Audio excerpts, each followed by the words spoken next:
Hello everyone, welcome back to my channel. In today's video, I'm going to build a remote controller body for my RC car with using the PVC pipe. And instead of buying new one, I will make one myself. Let's see how it turns out. These are the parts I'll use today. This is the remote circuit board, and this PVC pipe will become the new body. I'll measure everything carefully so the buttons line up correctly. The first step is measuring the PCB.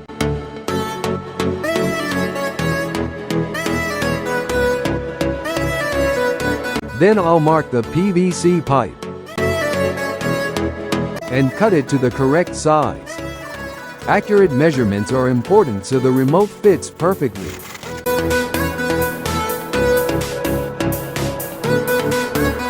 Now I'm soldering the positive and negative wires to the PCB. I'm making sure the connections are strong and secure so the remote works reliably.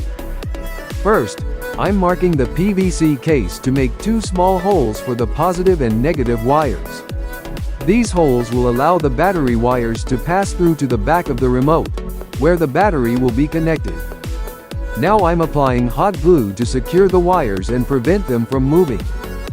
Then I'm adding glue to the PCB so it sticks firmly inside the PVC case.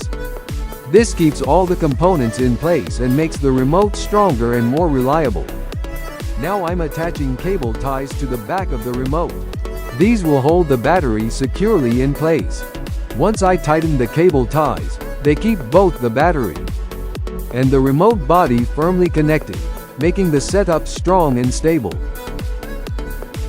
Now it's time for the final test. I'm connecting the battery to the remote and checking if the RC car responds. Let's see if all the hard work pays off. Yes, it works. Awesome! The RC car is responding perfectly, and the custom PVC remote is a success. I'm really happy with the final result. That's it for today's project. If you enjoyed this video, don't forget to like, subscribe to channel, and I'll see you in the next experiment. Thanks for watching.